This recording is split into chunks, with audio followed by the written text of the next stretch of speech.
Olá, queridos alunos. Nesse videoaula, nós vamos falar sobre o movimento literário que ganhou muita força no século XIX no Brasil, que é o romantismo.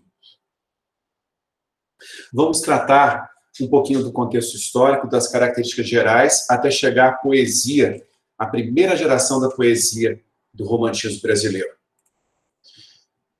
Para a gente poder chegar ao Brasil, primeiramente, vamos falar um pouquinho das revoluções, dos acontecimentos do mundo, não é? Os ideais de liberdade, igualdade, fraternidade, em que a França se envolveu, ocasionando a Revolução Francesa, não é? O liberalismo ganhando força diante do absolutismo, a Revolução Industrial, o capitalismo, o crescimento do comércio, não é? Impulsionados pela intensificação da produção industrial. E levando à consolidação da burguesia, da classe social da burguesia. Vamos seguindo aqui. A gente vai perceber daí, então, uma necessidade de expressar aquilo que é seu, os seus ideais, de defender a sua pátria, a sua nacionalidade, a valorização do indivíduo, e, com isso, a tentativa de ruptura com os padrões clássicos.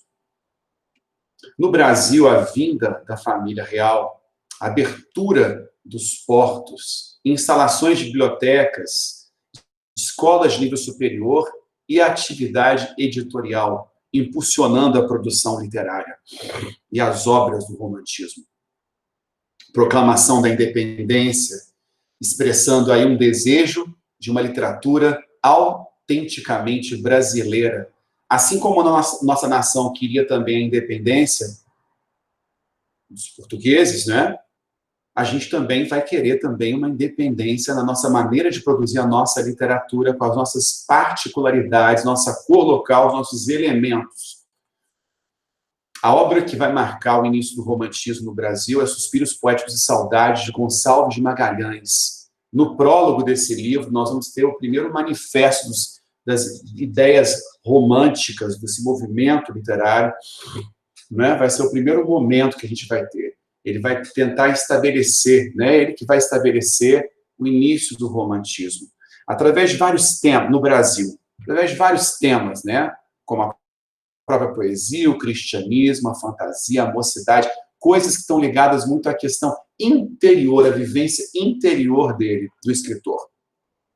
Na segunda parte, vai falar da saudade, vai falar da pátria, da família. Ele viajou por vários lugares pelo mundo, pela Europa, e dali ele coloca as suas vivências nessa obra, né? As ideias gerais do romantismo agora, né, vão ser o subjetivo, coisas do interior, né, da alma, dos pensamentos individuais, levando ao quê? Ao sentimentalismo, as questões da espiritualidade, a religiosidade, os valores da nação, né? E o desejo de liberdade, das reformas sociais, da igualdade, são ideias que norteiam a valorização da natureza, a manifestação do poder de Deus, a natureza, né, como também uma expressão dos sentimentos do poeta, o lugar acolhedor. A questão do sentimentalismo, do individualismo, pode chegar à evasão, à fuga da realidade, à imaginação em excesso, não é? A não adaptação à questão social, o desejo de se libertar, não é, dos sistemas que muitas vezes impõem ao indivíduo e muitas vezes tolhe a liberdade de expressão do indivíduo. Então, essa liberdade de criação é muito importante no romantismo. A primeira geração da poesia romântica, tivemos 3 gerações românticas da poesia no Brasil. A primeira geração, ela é nacionalista e indianista. Então, valorizam-se muito o quê? A gente pensa em índio, nação, volta-se também a um passado histórico, a fatos históricos, temas nacionais, a figura do índio, que é o nosso elemento que tem a sua pureza, e aí essa ideia do Jean-Jacques Rousseau, ela vai influenciar também nessa questão do homem que não é corrompido. Quando ele está na civilização, ele é corrompido. Mas quando ele está no seu ambiente natural, nas suas origens, ele é bom. Então, essa questão do índio como bom selvagem, né? O índio é uma figura idealizada e se torna um símbolo cultural do nosso Brasil através da nossa literatura. Gonçalves Dias é um grande destaque. A gente tivemos aqui há pouco tempo, acabei de falar sobre o Gonçalves de Magalhães, que deu início ao romantismo no Brasil.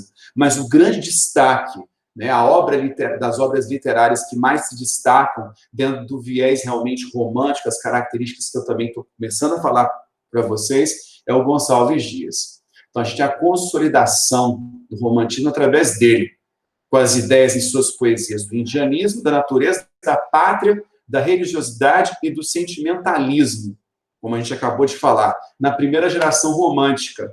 Essas são as obras que se destacam, que merecem alguns destaques, né? Juca Pirama, né? Em que ele vai trazer a questão do índio como herói. Canção do Exílio, a gente vai perceber bem o quê? O nacionalismo, né? E essa parte lírico-romântica dele, nós vamos trabalhar numa outra videoaula, através do poema Ainda Uma Vez a Deus. Né? Hoje nós vamos pegar mais a questão do nacionalismo através de Canção do Exílio e o indianismo através de Juca Pirama. Então, através da Canção do Exílio, nós temos a poesia nacionalista. Né? A gente vê a exaltação da natureza, o sentimento de amor à pátria, divulgando, assim, a nossa identidade nacional e propondo que é uma libertação das influências literárias portuguesas. E também a gente percebe também um saudosismo também na Canção do Exílio, porque o poeta, né, ele está o quê? Em Portugal estudando direito, então ele se sente exilado, não politicamente, mas distante da sua terra. Então ele exalta a sua terra, a sua natureza, a sua pátria brasileira. O poema Canção do Exílio, então, ele apresenta a idealização, né, uma imagem idealizada do Brasil. Vamos perceber isso através da poesia, que eu estou para mostrar para vocês.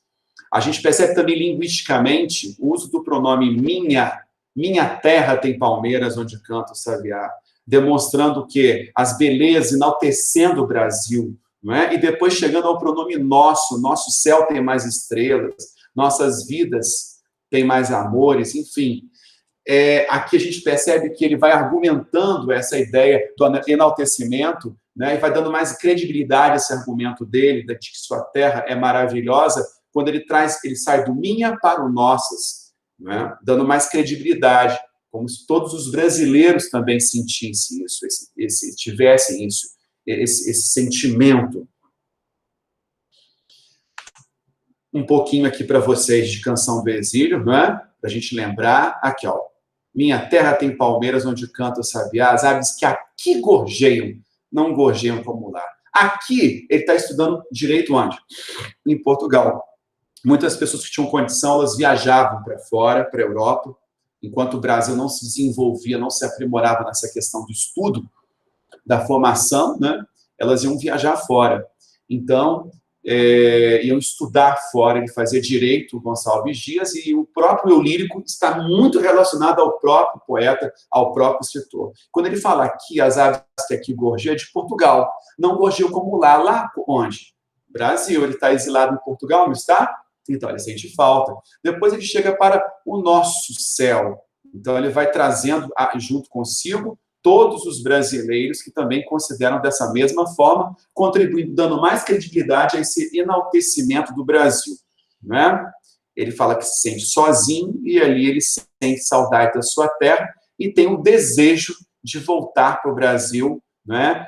Que ele pede a Deus que ele possa ainda voltar antes de morrer para poder ver novamente as palmeiras e escutar o canto do sabiá. A gente vai perceber também a questão da linguagem simples e acessível, né? Ao termos lido o poema, a gente percebe uma melodia, né? Minha terra tem palmeiras, onde canta o sabiá, formando um ritmo, percebendo tônicas em comum através da primeira sílaba, né? De cada verso, minha. Qual que é a mais forte? Minha, né? A terra, na terceira sílaba, ó. Tá igual também, canta. Então, a primeira, a terceira, né, e a sétima tem palmeiras, sabi, Isso forma o quê? O ritmo, né? Dando características de musicalidade, de canção, essa belíssima obra, Canção do Exílio. E a gente percebe que os versos são heptassílabos, 7 sílabas poéticas. E aqui nós percebemos que esse verso aqui tem 8 sílabas, se você for observar. Por que nós demarcamos até o 7º? Porque a gente conta, lembrando, né? A gente conta as sílabas poéticas. Como é que a gente faz divisão silábica poeticamente? Tem algumas diferenças da divisão silábica tradicional.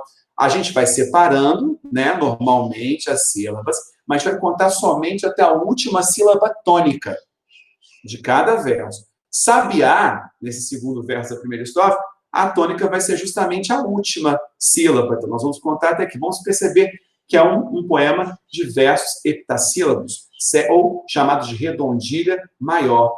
Tem momentos que nós temos 7, tem momentos que nós temos 5 em outros poemas, né? Porque o romantismo, ele não demarca somente só um tipo de divisão silábica, não. Ele tem influências antigas também, mas ele também não se prende. Muitas vezes os versos ficam também brancos.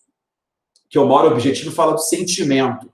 Mas, ao mesmo tempo, também essa linha melódica, ela também contribui para reforçar essa beleza e reforçar mais esse sentimento que ele tem, e esse amor que ele tem, e essa saudade que ele tem pela sua pátria. Agora a gente vai para a linha indianista, né? Em que ele idealiza o índio. Nós vamos agora para o Juca Pirama. Ele é considerado o maior. Por causa desse poema, o Gonçalves Dias é considerado o maior poeta indianista de nossa literatura. Ele chega ao ápice aqui com esse poema. Já falei que a inspiração de Jean-Jacques Rousseau, né, com a questão dos índios como bons selvagens, vai estar muito presente aqui nessa poesia, né? Expressando os valores heróicos. O índio como herói. Então a gente percebe a idealização do índio. E esse poema, ele narra a história do último descendente da tribo Tupi, feito prisioneiro pelos Timbiras. Então, os Timbiras era a tribo inimiga, vamos dizer assim, aos Tupis. E ele, esse principal personagem, ele é capturado, né? E ele é ameaçado de morte. E a gente percebe um enaltecimento muito grande aqui da figura do índio, como uma das características do romantismo, do indianismo, não é? Dessa característica chamada indianismo, da primeira geração romântica. E ele, quando ele é capturado, ele demonstra a sua coragem, a sua bravura, o que mais imprime no índio, mais dá essa ideia de índio corajoso, índio bravo, índio leal à sua nação. E ele, nesses momentos, ele tem que demonstrar o quê? Ele tem que demonstrar uma pessoa, um índio honrado, não é? Corajoso, lá, meu canto de morte, né? Porque ele é ameaçado de morte pela tribo inimiga. Guerreiros ouvi, sou filho das trevas nas selvas cresci. E vai em diante, né? Da tribo pujante, que agora anderrante, com fado inconstante, guerreiros nasci. Sou bravo, sou forte, sou filho do norte, meu canto de morte, guerreiros ouvi. Então, a gente percebe, através também dessa questão da divisão silábica, a gente já percebe agora não versos mais heptassílabos, de 7 sílabas. A gente percebe 5 sílabas, versos pentassílabos. A escansão, que é você demonstrar essa divisão silábica, a metrificação, quantas sílabas poéticas tem, a gente chama de escansão. A gente vai perceber através dos versos, meu canto de morte, guerreiros ouvi. Né? A gente percebe também 5 sílabas, até marcando até a última sílaba tônica, lembrando disso. A gente percebe também, aqui também nesse verso, 5 sílabas também. Então, são chamados de versos pentassílabos, né? E eles são marcados pelas escolhas das rimas também, né? Pelas rimas, a gente vai percebendo uma sonoridade e um certo ritmo também na marcação das tonicidades. Meu canto, guerreiros, de morte, né? Meu canto de morte, guerreiros, ouvir. Isso pode nos remeter ao toque de um ritual de tambores usados nos rituais dos índios, justamente naquele momento ali em que ele está sendo ameaçado de morte, né? Naquele ritual indígena. Então, daí a criatividade, né, com a sonoridade, né, para pintar todo um cenário muito condizente com as ideias da primeira geração da poesia romântica, que é o indianismo, né? Aqui é um momento que o pai dele fica muito triste com ele. Fala que ele não é corajoso, mas o pai dele está enganado, porque tem um momento na história do Juca Pirama em que esse protagonista, ele resolve, né? Juca Pirama é jurado de morte, daí esse nome, né? Ele quer muito poder rever o pai dele, que o pai dele está doente. E ele promete depois retornar e morrer, né, glorioso. Mas ele queria ver o pai, ele queria poder cuidar do pai um pouco, estava nos últimos momentos. E quando ele chega com as marcas dos rituais da tribo antagonista, né, o pai dele acha que ele havia sido fraco e havia cedido, né, havia se entregado a outra tribo, essas coisas assim. E por isso que ele fala, esse momento é um momento de muita emoção, muito sentimental, ao toque, né, a característica do romantismo, né, ao sentimentalismo romântico, ao subjetivismo. Tu choraste em presença da morte? Na presença de estranho choraste? Não descende o cobarde, ou seja, o covarde do forte. Pois choraste, meu filho não és. Possas tu descender este maldito de uma tribo de nobres guerreiros implorando cruéis forasteiros seres presa de vis amorés. Então ele acha que o filho dele foi fraco, foi covarde, né, e fugiu, né, ao momento de testemunho de honrar com glória a sua nação. É muito linda essa história, vale a pena vocês verem essa história inteira. Então, a gente percebe a construção da imagem do índio, né, como corajoso, honrado, leal, guerreiro, que não teme a morte. Porque no final ele vai junto com o pai dele, e depois no final ele mostra, ele luta bravamente, né? Tanto que o líder da tribo Timbira fica encantado, fica admirado com a atuação dele, né? No finalzinho, né? Vale a pena vocês verem a obra toda. A caracterização do heroísmo indígena é essencial para essa geração romântica, que procurava, qual era o objetivo? Afirmar a identidade cultural de uma nação recém-constituída. Então, o romantismo ele traz essa característica, né? O Brasil ele queria se reafirmar quanto literatura brasileira mesmo, genuinamente brasileira, autenticamente brasileira, com temas brasileiros, com figuras brasileiras da nossa história. A gente percebe a natureza brasileira como um espaço para que desenvolva os fatos narrados, as imagens da natureza, é um recurso de linguagem para expressar os sentimentos dos índios, promovendo uma identificação entre esses dois símbolos da nacionalidade brasileira. Então, a gente também percebe o nacionalismo muito atrelado ao indianismo também. A comparação da natureza também a gente percebe com as características dos índios, valorizando o quê? Os nossos elementos nativos, né, naturais, é o nativismo, contribuindo para a definição da postura nacionalista, né, presente na primeira geração romântica.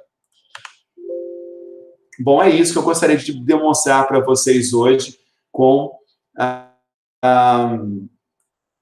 o romantismo, né? Eu espero que vocês tenham gostado do nosso vídeo-aula. Após cada vídeo-aula, tem uma atividade para vocês executarem. Tem materiais também que nós também colocamos para vocês. E tem uma atividade com o gabarito. Procurem fazer as atividades primeiramente e depois vocês confiram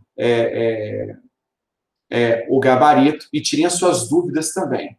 Um grande abraço para vocês. Foi um grande prazer estar com vocês.